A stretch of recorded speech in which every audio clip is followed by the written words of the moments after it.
आजा बच्चों, आज हम लोग बजट 2023-24 के बारे में डिस्कस करेंगे, जो वित्त मंत्री निर्मला सीतारमण द्वारा संसद में 1 फरवरी को पेश किया गया था, जो आगामी सभी परीक्षाओं के लिए महत्वपूर्ण होगा, चाहे वो एसएससी सीजीएल हो, मेंस होने वाला उसके लिए, सीएचएसएल, एमटीएस, स्टेट के एग्ज़ाम हो या CRPF head constable, BSF head constable, किसी के लिए भी हो, काफ़ी महत्वपूर्ण होगा और काफ़ी शॉर्ट वीडियो होगी, लगभग 15 मिनट के लगभग की। तो शुरू करते हैं। वित्त मंत्री कौन है इस समय भारत के? तो निर्मला सीतारमण। इन्होंने संसद में 5वीं बार बजट पेश किया है। यह अमृतकाल का पहला बजट है। अमृतकाल की जो अवधि है वो कितनी है? 25 साल है और 2022 से अमृतकाल शुरू हुआ था और 2047 तक चलेगा। और अब हम लोग बजट के इतिहास के बारे में थोड़ा सा जान ले रहे हैं। ब्रिटिश भारत में पहली बार जो बजट है वो किसने पेश किया था? जेम्स विल्सन ने 1860 में। स्वतंत्र भारत में बजट किसने पेश किया? 1947 में षणमुखम सेट्टी ने। गणतंत्र भारत में पहली बार बजट जॉन मथाई ने पेश किया। सर्वाधिक बार बजट पेश करने का जो रिकॉर्ड है वो मोरारजी देसाई को है। पहली महिला बजट पेश करने वाली इंदिरा गांधी हैं।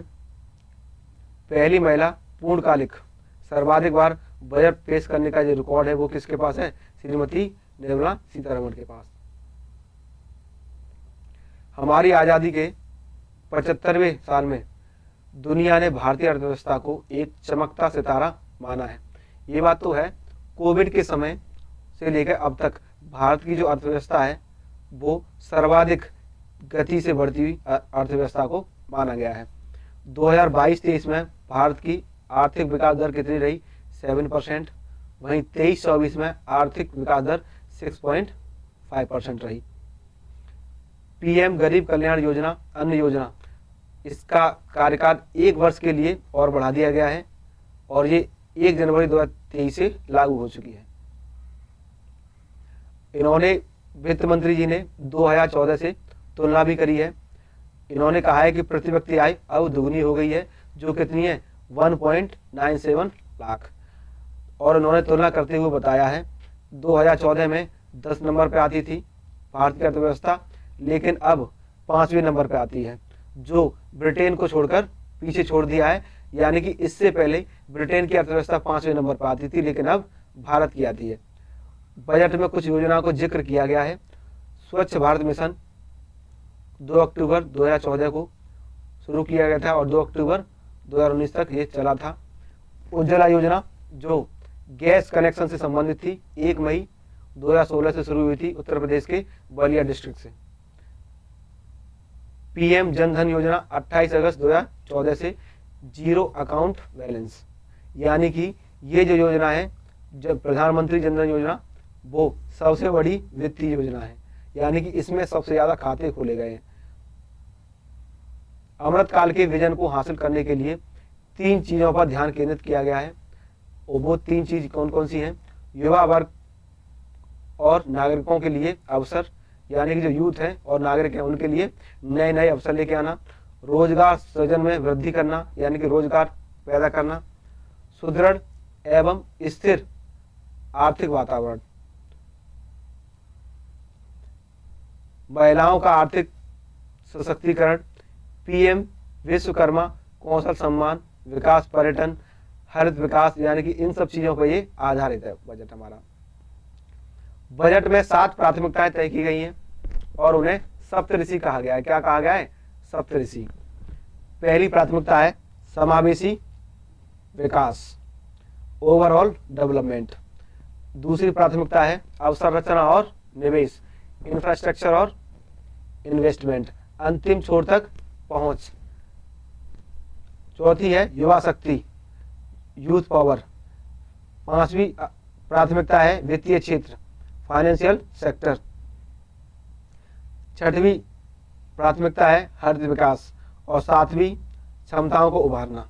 तो हम 1 बाय 1 इन प्राथमिकता को उठाएंगे और उनके बारे में पढ़ना शुरू करेंगे।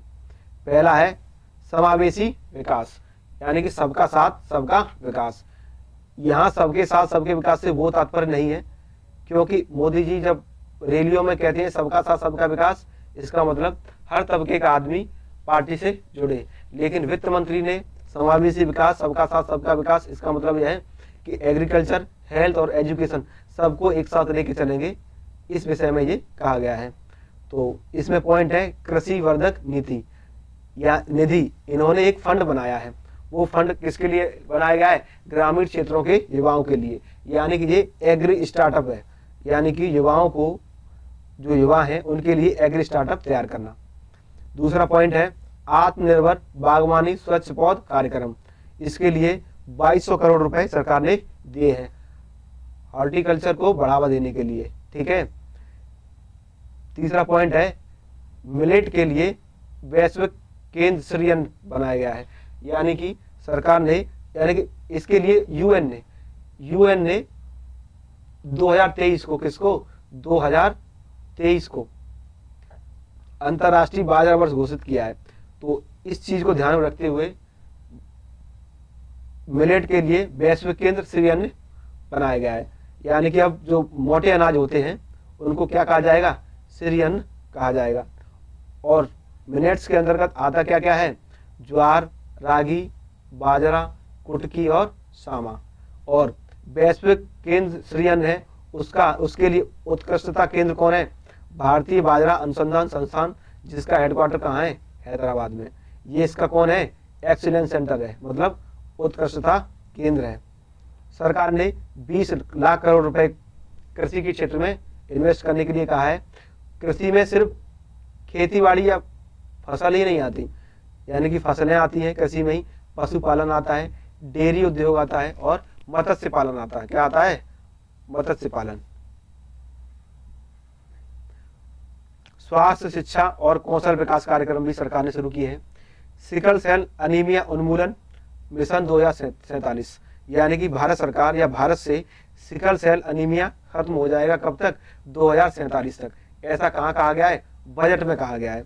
अब ये सिकल सेल अनीमिया है क्या?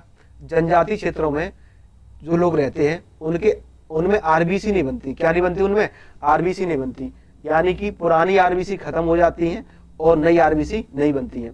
तो इसके कारण क्या? सिकल सेल अनीमिया हो जाता है। वैसे अनीमिया जो रोग होता है वो लोहे की कमी के कारण होता है, आरबीसी की कमी के कारण होता है, उसी से संबंधित है, ठीक है। अगला पॉइंट है जिला शिक्षा एवं प्रशिक्षण संस्थान।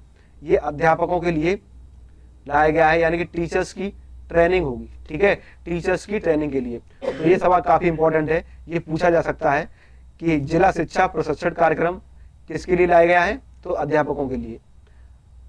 और डिजिटल लाइब्रेरी बनेगी। क्या? डिजिटल लाइब्रेरी बनेगी, ठीक है। बच्चों के लिए क्या बनेगी? Digital library. और दूसरी प्राथमिकता है अंतिम छोर एवं व्यक्ति तक पहुंचना। तो इसके लिए आकांक्षी ब्लॉक कार्यक्रम शुरू किया गया है। क्या? आकांक्षी ब्लॉक कार्यक्रम, यानी कि 50 ब्लॉक सेलेक्ट किए गए हैं, ठीक है। यानी कि ऐसे ब्लॉक जिनमें शिक्षा का अभाव है, सड़क खरंजे, स्वास्थ्य सुविधाएं सही नहीं है, ऐसे 500 ब्लॉकों को सरकार के द्वारा क्या किया गया है? चिन्हित किया गया है। और उनके लिए आकांक्षी ब्लॉक कार्यक्रम सरकार ने शुरू किया है। इससे पहले सरकार आकांक्षी जिला कार्यक्रम लेके आई थी, जिसमें 112 जिले सेलेक्ट किए थे। कितने? 112। हालांकि ये ज्यादा सफल नहीं रही। इसी के बाद क्या लेके आए? आकांक्षी जिला कार्यक्रम, आकांक्षी ब्लॉक कार्यक्रम। दो चीजें होती हैं, एक तो होता है ब्लॉक, एक होता है ब्लॉक, और एक तहसील होती है। क्या होती है? तहसील होती है। यानी कि ब्लॉक ना तो ब्लॉक तहसील का हिस्सा है और ना ही तहसील ब्लॉक का हिस्सा है। ये दोनों ही किसके हिस्से हैं? जिले के। किसके? जिले के हिस्से हैं। किसके हैं? जिले के हिस्से हैं। मतलब तहसील में जो काम होते हैं वो राजस्व से संबंधित होते हैं, और ब्लॉक में जो काम होते हैं वो विकास से संबंधित होते हैं। किससे? विकास से, डेवलपमेंट से। ग्रामीण क्षेत्रों में विकास हो, इसके लिए ब्लॉक बनाए जाते हैं। और राजस्व से संबंधित काम किसमें होते हैं? तहसील में होते हैं। इसी में प्रधानमंत्री पीवीटीजी विकास मिशन लाया गया। पीवीटीजी की फुल फॉर्म पूछी जा सकती है। पीवीटीजी की फुल फॉर्म होती है particularly vulnerable tribal groups. Hindi में कैसे हैं? कहते हैं विशेष रूप से संवेदनशील जनजातीय समूह। ठीक है, यानी कि ये ट्राइबल्स के लिए लाया गया है। ठीक है, तो एक ढेबर आयोग बना था कब, 1973 में, आदिम जनजातियों के लिए। यानी आदिम जनजाति कोई एक जनजाति नहीं है, इसमें 75 जनजातियों को रखा गया है। यानी कि आदिम जनजाति क्या होती हैं, ऐसी जनजातियां जो पढ़ना लिखना नहीं जानती और शिकार करती हैं। ठीक है, उनको किस में रखा गया है, आदिम जनजाति का एक समूह बनाया गया है। और इसमें कितनी जनजातियां हैं, 75। और सर्वाधिक कहाँ है आदिम जनजाति, उड़ीसा में। कहां पर है, उड़ीसा में। आगे है ऊपरी भद्रा योजना। ऊपरी भद्रा योजना के लिए सरकार ने 5300 करोड़ दिए हैं। किसको दिए हैं, कर्नाटक के सूखा प्रभावित क्षेत्रों के लिए। ठीक है, इसी में है भारत साझा पुरालेख निधान, यानी कि भारत श्री, यानी कि इसका मतलब क्या है, भारत सरकार 1 लाख पुराने जो लेख है उनका डिजिटलीकरण कर देगी। क्या कर देगी, डिजिटलीकरण। मतलब ये डॉक्यूमेंट की फॉर्म में रहेंगे ना, तो हो सकता है भविष्य में कभी नष्ट हो जाए, लेकिन जब उनका डिजिटलाइजेशन हो जाएगा, डिजिटलीकरण हो जाएगा, तो क्या है, वो कभी नष्ट नहीं होंगे। अगली प्राथमिकता है अवसंरचना और निवेश, इंफ्रास्ट्रक्चर एंड इन्वेस्टमेंट। इसमें 2 चीजें होती हैं, एक होता है राजस्व व्यय, एक क्या होता है, राजस्व व्यय, राजस्व व्यय, और एक होता है पूंजीगत व्यय। क्या होता है, पूंजीगत व्यय, पूंजीगत व्यय। राजस्व व्यय जो होता है वो सरकार का ऐसा व्यय होता है जो सरकारी कर्मचारियों को तनख्वाह देने में चला जाता है, यानी कि इसकी वजह से देश की आर्थिक प्रगति ना के बराबर होती है। लेकिन जो पूंजीगत व्यय होता है जिससे देश की आर्थिक प्रगति होती है, यानी कि जिस देश का पूंजीगत व्यय जितना ज्यादा होगा उसका विकास सबसे ज्यादा होगा। यानी कि जैसे सरकार ने कोई क्या बनाई, मेट्रो बनाई। जब मेट्रो बनाई तो मेट्रो बनाएंगे तो सरकार उसमें क्या, अपना पैसा लगाएगी। यानी कि जब कोई मेट्रो बनाया, कोई बांध बनाया, तो उसमें क्या है, सरकार अपना पैसा खर्च कर रही है। लेकिन जैसे ही मेट्रो बन जाएगी तो मेट्रो में क्या है, सरकार भविष्य में उससे पैसा कमाएगी। तो ऐसे व्यय को क्या कहते हैं, पूंजीगत व्यय कहते हैं। रेलवे के लिए 2.40 लाख करोड़ दिए गए हैं, जो अब तक के सबसे ज्यादा हैं, यानी इससे ज्यादा पहले कभी नहीं दिए गए रेलवे को। अगला पॉइंट है शहरी अवसंरचना विकास निधि, यानी कि शहरी क्षेत्रों के इंफ्रास्ट्रक्चर के डेवलपमेंट के लिए एक फंड बनाया गया है। और इसका मैनेजमेंट कौन करेगा, राष्ट्रीय आवास बैंक। राष्ट्रीय आवास बैंक की स्थापना कब हुई थी, 1987 में। 1987 में इसकी स्थापना हुई थी। चौथी प्राथमिकता है क्षमताओं को उभारना, यानी कि क्षमताओं को सामने लेके आना। तो इसके लिए एक योजना लाई गई है, आई गॉट कर्मयोगी योजना। यानी कि ये योजना पहले भी चलती थी, ठीक है, लेकिन पहले ये ज्यादा सफल नहीं हो पाई। ये इसलिए लाई गई थी, यानी कि जो शासन है उसमें पारदर्शिता रहे और जो अधिकारी हैं उनकी जिम्मेदारी बने, जवाबदेही बने। लेकिन ये विफल हो गई, तो सरकार ने इसको फिर से रीलॉन्च किया है। इन सब के लिए, पारदर्शिता और जवाबदेही के लिए, और इनको सबसे पहले क्या किया जाएगा, ट्रेनिंग दी जाएगी। ट्रेनिंग के बाद, पहले इनको ट्रेनिंग नहीं दी गई थी, उसके बाद इसको रीलॉन्च किया गया है। तो पहले इनको ऑनलाइन ट्रेनिंग दी जाएगी, उसके बाद इसको लागू किया जाएगा। आर्टिफिशियल इंटेलिजेंस, यानी कि कृत्रिम बुद्धिमत्ता के लिए 3 एक्सीलेंट सेंटर भारत में बनाए जाएंगे। यानी कि ये भी बहुत इंपॉर्टेंट है, वो पूछा जाएगा एआई के लिए कितने केंद्र बनाए जाएंगे, तो 3 बनाए जाएंगे। कितने, 3। और पैन कार्ड को अब राष्ट्रीय पहचान पत्र के रूप में प्रयोग किया जाएगा। इससे पहले इसको टैक्स भरने काम आता था, किसमें आता था, टैक्स में। लेकिन अब क्या है, अब जो है ये राष्ट्रीय पहचान पत्र की तरह इसको प्रयोग किया जाएगा। 5G सेवाओं के लिए भारत में 100 लैब बनाई जाएंगी। कितनी, 100 लैब। और 5G सेवाएं भारत में शुरू कब हुई, अक्टूबर 2022। अक्टूबर 2022 से ये शुरू हुई है भारत में। 10 शहरों में हुई थी, अखबारों में निकला था। 5वीं प्राथमिकता है सरकार की हरित विकास, यानी कि सबसे ज्यादा किसी चीज पर फोकस किया गया है तो वो क्या है, ग्रीन डेवलपमेंट। क्या है, ग्रीन डेवलपमेंट। इसके लिए मिशन लाइफ शुरू किया गया है, मोदी जी द्वारा गुजरात में मिशन लाइफ शुरू किया गया था, ठीक है। इसकी फुल फॉर्म है लाइफ स्टाइल फॉर इन्वायरमेंट, ठीक है। COP26 जो कहाँ हुआ था, ग्लासगो में, यानी कि ब्रिटेन में हुआ था। वहां प्रधानमंत्री जी गए थे, वहां पर उन्होंने बताया जलवायु परिवर्तन के संबंध में हुआ था। उन्होंने कहा कि 2070 तक हम नेवल शून्य कार्बन उत्सर्जन बन जाएंगे, मतलब 2070 तक हम जीरो कार्बन इमिशन बन जाएंगे। ठीक है, इसी के लिए एक पंचामृत योजना शुरू करी गई है। और हम बता दें एक पंचामृत योजना एक यूपी में भी चलाई जा रही है। कहाँ पर? यूपी में, जो किससे संबंधित है? गन्ना से। किससे? गन्ना के उत्पादन से। ठीक है, और COP27 ये कहाँ हुआ है? ये हुआ है मिस्र में, इसी वर्ष तो हुआ है ये। कहाँ हुआ है ये? मिस्र में। लेकिन पंचामृत योजना है वो COP26 के तहत चालू करी गई थी। हरित हाइड्रोजन मिशन के लिए भारत सरकार ने 19,700 करोड़ रुपए दिए हैं और 2030 तक 5 मीट्रिक टन वार्षिक उत्पादन होगा। किसका? हरित हाइड्रोजन का। ठीक है, किसका? हरित हाइड्रोजन का। PM प्रणाम योजना, ये क्या है? PM प्रणाम योजना, ये भी बहुत इंपॉर्टेंट क्वेश्चन है। ठीक है, ये पूछा जा सकता है। क्यों ये पूछेगा? इसका उद्देश्य क्या है? इसका उद्देश्य है पृथ्वी को यानी कि मृदा प्रदूषण से बचाने के लिए, यानी कि केमिकल जो हम डालते हैं खेती में उसको रोकने के लिए है। और इसकी फुल फॉर्म है पृथ्वी माता के पुनरुद्धार, इसके प्रति सजगता, पोषण और सुधार है। गोवर्धन स्कीम, ये गोवर्धन स्कीम काफी पहले आ चुकी थी, 2-3 साल हो गई, लेकिन ये इसका बजट में जिक्र है तो इसकी फुल फॉर्म पूछी जा सकती है। Galvanising organic bio agro resourcing धन, ये इसकी फुल फॉर्म है, ये पूछी जा सकती है, काफी इंपॉर्टेंट है फुल फॉर्म इसकी, हालांकि कई बार पूछी भी गई है। ठीक है, प्राकृतिक खेती को बढ़ावा देने के लिए 10,000 बायो इनपुट रिसोर्स केंद्र की स्थापना करी जाएगी, यानी कि नेचुरल फार्मिंग को बढ़ावा दिया जा रहा है। कहने का मतलब यह है कि सरकार ग्रीन डेवलपमेंट पर बहुत ज्यादा फोकस कर रही है। जितनी भी योजना बजट में आई है वो काफी महत्वपूर्ण है। एक है मिष्टी योजना। क्या है? मिष्टी योजना। मिष्टी योजना मिठाई से संबंधित नहीं है, ये किससे है? तटीय पर्यावरण और ठोस आमदनी के लिए मैंग्रोव पहल, यानी कि ये हेलोफाइट्स के लिए है। किसके लिए? हेलोफाइट, यानी कि जो मैंग्रोव वन होते हैं ना उनके लिए है।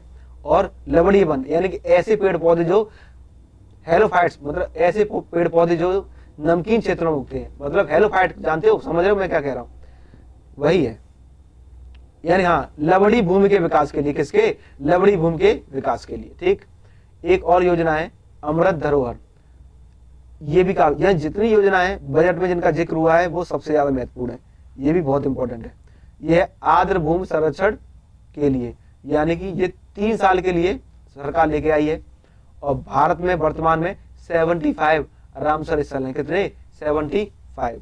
थोड़ा इसके बारे में और बता दें रामसर स्थल के बारे में। रामसर साइट्स की स्थापना, यानी कि एक सम्मेलन हुआ था, वो कब हुआ था सम्मेलन? 1971 में।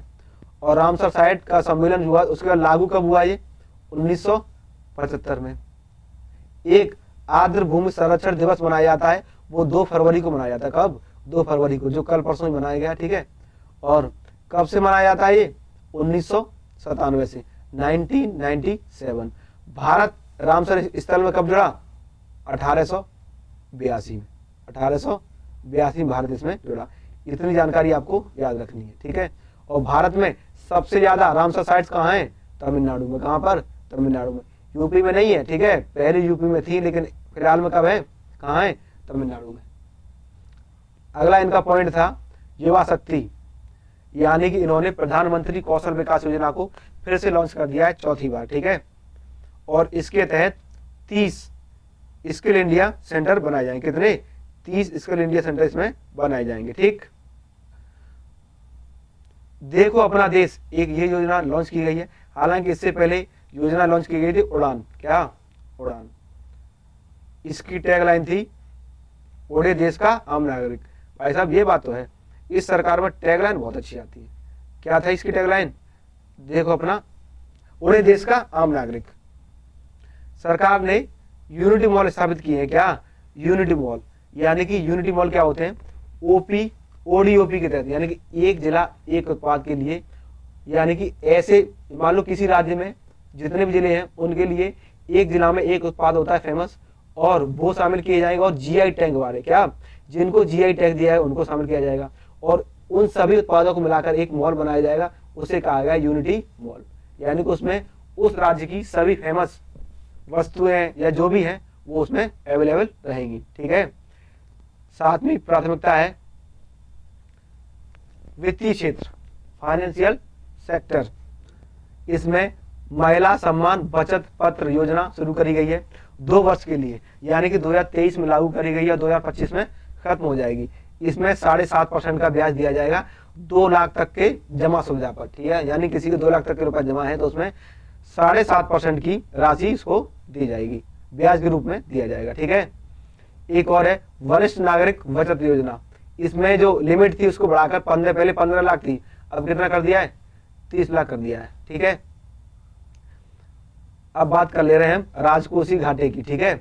तो राजकोषीय घाटा जो है 2022-23 में कितना था, 6.4%। ठीक है। लेकिन 23-24 में कितना है, 23-24 में मैं यहाँ लिख दे रहा हूं, 23-24 में कितना अनुमानित है, 23-24 में अनुमानित है 5.9%। और सरकार ने ऐसा कहा है कि इसको हम कम करके 25-26 तक कितना कर देंगे, 4.5%। कहने का मतलब ये है कि हमारा बजट किस में चला जाता है, घाटे में चला जाता है। यानी जितनी इनकम होती नहीं है और उतना व्यय हो जाता है, तो इसे ही कहते हैं राजकोषीय घाटा। ठीक है। यानी कि हमारे यहाँ राजस्व व्यय ज्यादा है और पूंजीगत व्यय कम है, इसीलिए हमारा बजट किस में चला जाता है, घाटे में चला जाता है। अब हम इनकम टैक्स की बात कर ले रहे हैं। ठीक है। सरकार ने कहा है कि हम 7 लाख तक की आय पर कोई टैक्स नहीं लेंगे, लेकिन रिबेट के साथ, यानी कि रिबेट के साथ 7 लाख की जिसकी आय है उस पर उसे कोई टैक्स नहीं देना। ठीक है। लेकिन वर्तमान में कुछ टैक्स स्लैब्स हैं, उनको डिस्कस कर ले रहे हैं। यानी कि कोई व्यक्ति 0 से 3 लाख तक रुपए कमाता है तो कोई टैक्स उसको नहीं देना। 3 से 6 लाख के बीच में 5% का टैक्स देना पड़ेगा, 6 से 9 लाख के बीच में 10% का टैक्स, 9 से 12 लाख के बीच में 15% का टैक्स, और 12 से 15 लाख के बीच में 20% का टैक्स, और 15 से 30 लाख के बीच में 15 लाख से ऊपर के 30% का टैक्स देना पड़ेगा। भारत में ये आयकर इनकम पर ये सबसे बड़ा टैक्स रेट है। ठीक है। लेकिन कुछ देश ऐसे भी है जहां पे 45% तक भी इनकम पर टैक्स लगता है। देख रहे हो, मतलब 50% के लगभग इसमें टैक्स लग जाता है। जैसे जापान है, अमेरिका है, वहां पर इतना टैक्स अभी भी लग जाता है। ठीक है। उम्मीद करते हैं आपको ये वीडियो समझ आई होगी।